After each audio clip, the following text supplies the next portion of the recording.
Court saying, yes, Congress can order Americans to have health insurance or else pay a penalty. And so, the same words spoken 2 years ago still hold true.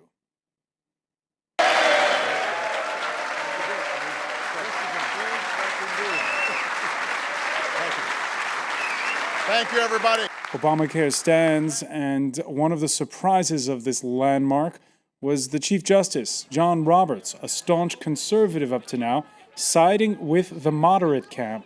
We're going to see why the law instituting universal health care coverage was upheld, why it's become increasingly unpopular in the lead up to today's decision, and of course, we'll ask who of Barack Obama and Mitt Romney will gain the most political mileage from a ruling that's sure to energize both sides in a nation that's increasingly polarized. Today, in the France 24 debate, Obamacare and Obama. And with us to talk about it from Washington, Josh Kraushaar of the National Journal Hotline, who pens the weekly Against the Grain column. Thanks for being with us here.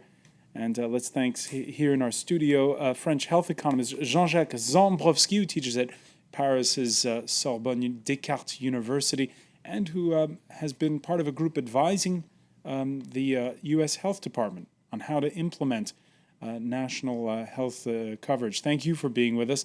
The France 24 debate, where you can always weigh in on the conversation on Facebook, and also join us on Twitter. You can find us at our handle at François F24. Josh Kraushaar, tell it to us, give it to us straight here.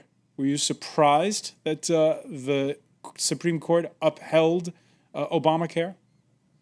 It was surprising, but it was remarkable how little of the conventional wisdom going into this ruling ended up being true. In fact, everyone thought that Justice Anthony Kennedy was going to be the swing vote, and wherever Kennedy lined up would be with the majority. Instead, Kennedy was one of the four justices, one of the four conservative justices who advocated throwing the law out, while John Roberts, the Bush-appointed Justice, was the one who wrote the opinion and was joined with the liberals in the 5-vote majority. It was a remarkable decision in that Obama politically gets a boost in the short term. There's a lot of questions, though, in the long term, how this is going to impact the presidential campaign and whether Republicans are going to use the health care law and the fact that it's still on the books as a rallying cry for the election. You say, well, we'll get back to the point of who gets the most political mileage out of it. But Josh Kraushaar, how do you explain? We know that in the United States, the Chief Justice has been accused of leading what's called an activist court. Everybody remembers, most notably, the ruling that allows unlimited campaign financing, basically, in the U.S. How do you explain the fact that he sided with the moderates and the liberals?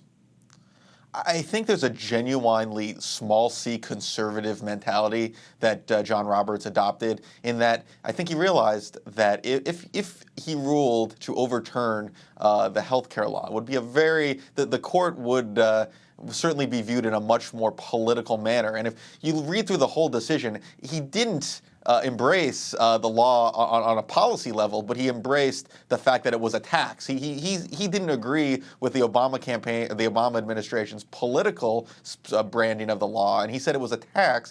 The mandate isn't legal.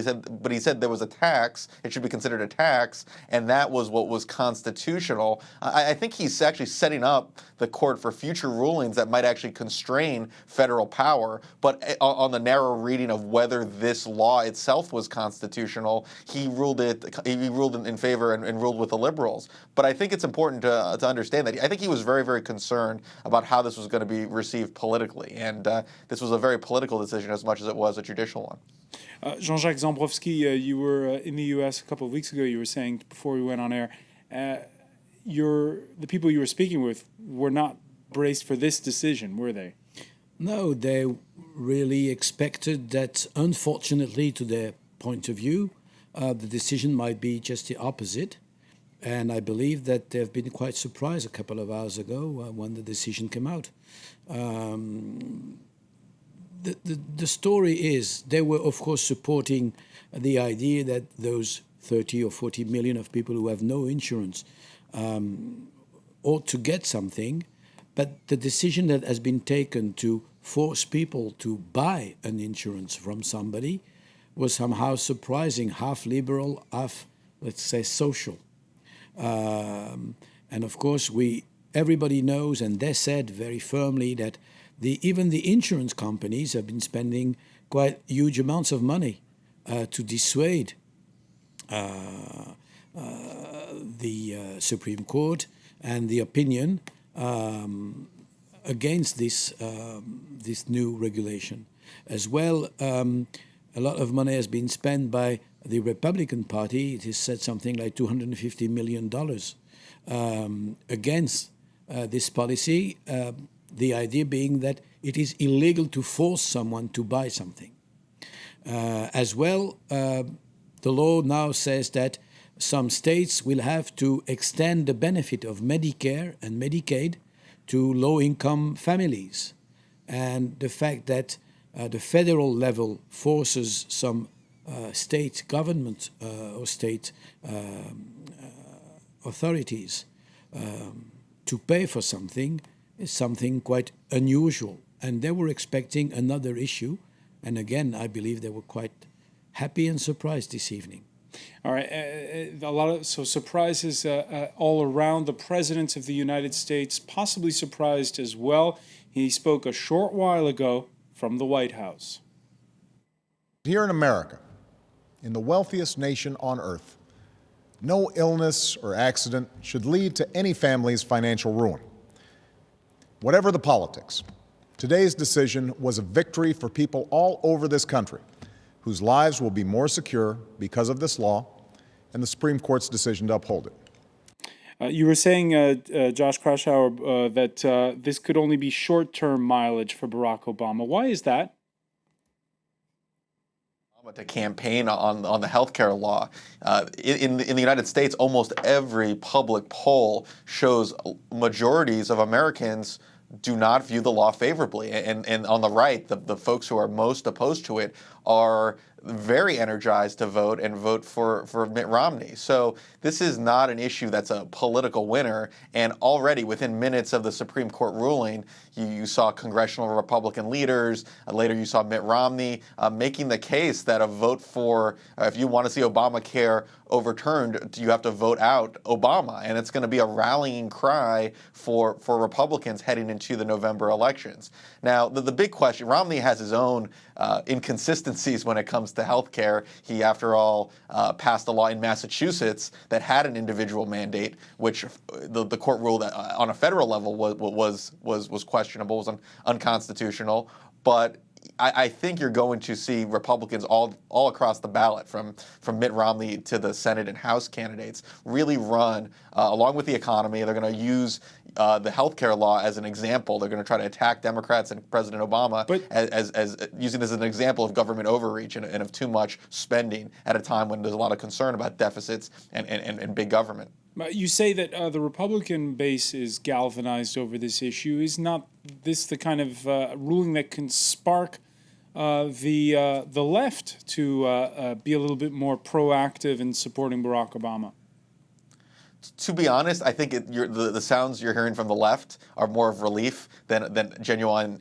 They're surely excited about the ruling, but the left in the United States, especially the most active politically, they weren't really in love with this healthcare law. They wanted a public option. They wanted more a government-run healthcare system, and that was initially thought about when the law was conceived, and it didn't end up. There were compromises that had to be made. So when you look at polls, you see a lot of liberals being upset about the healthcare law as well, not because they agree with Republicans or because they agree with Mitt Romney, but because they wanted to see a more ambitious law. So I think you're seeing relief that this law wasn't overturned. Liberals certainly favor in many aspects of this law. But I don't know if you're seeing them jumping up and down and breaking out the champagne corks.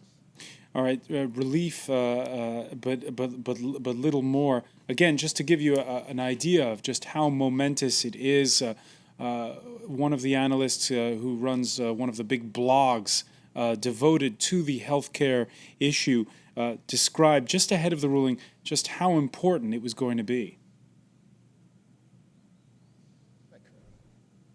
This is the intersection of law, politics, and human life, that we have a massive constitutional question on the president's signature achievement about something that affects every single American, and it's all wrapped up in one case in the run-up to a presidential election. a momentous decision that affects every single American. Josh Kraushaar mentioning how it's becoming increasingly unpopular. Now, for our viewers, again, who aren't in the United States, 2 years ago, when the bill was in the pipeline, France 24's Cyril Vanier went to Tennessee to get a first-hand look at the uninsured. There was the case of a young woman, Nikki, who died of lupus, something you don't usually die of. She was 35 years old. Here's what her doctor had to say. Nikki didn't die from the complications of lupus. Nikki died from the complications of a failing healthcare system. She died because she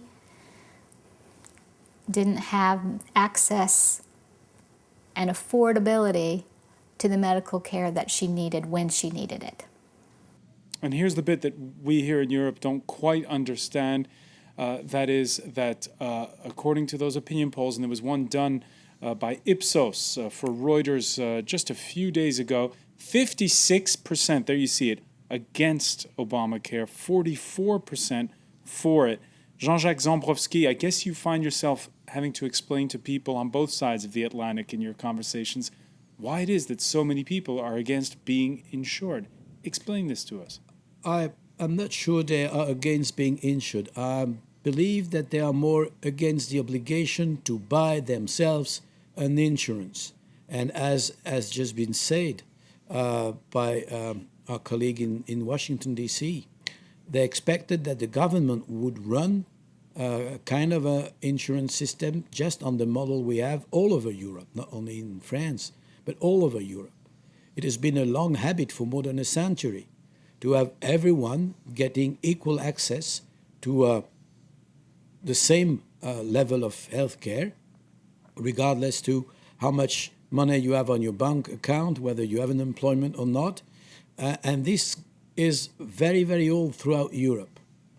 And therefore, we do not consider in Europe, and since you live in Paris yourself, you know this applies also to you and your family, that you don't really feel like you are buying your health insurance.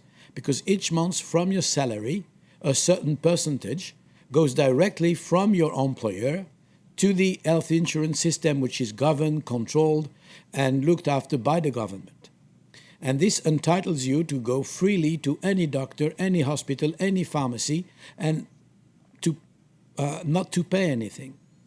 Now, some of the American people, including the people who have no insurance, hardly understand why they would have to pay, since some of them are quite short of money.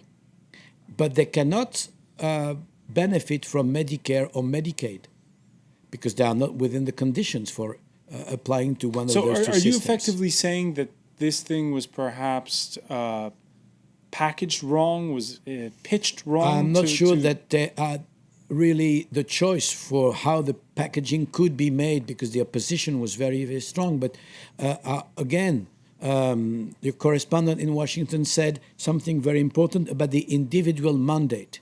And what is this individual mandate? In fact, this is the key part of the law, the one that forces every American citizen to buy his own insurance. Now, if you are short of money, some American citizens have always said that they, especially if they are young and believe that they are at little risk of being ill or injured or having a chronic disease of any kind and having to face important expenses, they decided to spend on their daily life and not to spend their money on buying some kind of an insurance. Now they will have to buy it physically from their bank account.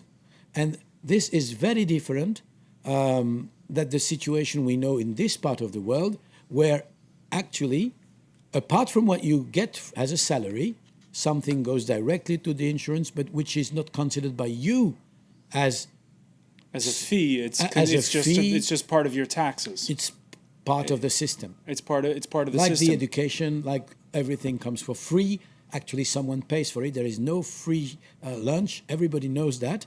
But we don't realize that. And some of our American friends, including poor Democrat people, don't want to pay. Josh Kraushaar, we know that there was a first attempt back in the well, there have been many attempts, but the most notable one was the one in the early 90s to pass a universal health care coverage bill that failed. Was this the only way possible to pass a universal health care coverage in the United States?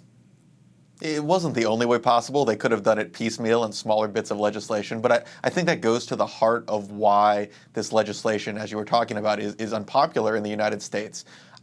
Americans generally, and I think anyone in any whether it's in Europe or in the United States, big change is tough to deal with on a political level. And when this law was passed, it was done. It was not popular. It got less and less popular as a lot of the provisions were known and publicized in the media. And it was this grand. Most Americans viewed this as didn't follow the details of the law. It was hard to understand what was in the bill, but it was this significant, grand, sweeping piece of legislation that was that all they knew was going to change the nature of healthcare and how people receive it. And in America, and I think and elsewhere as well, people don't like change. They would like to do things incrementally.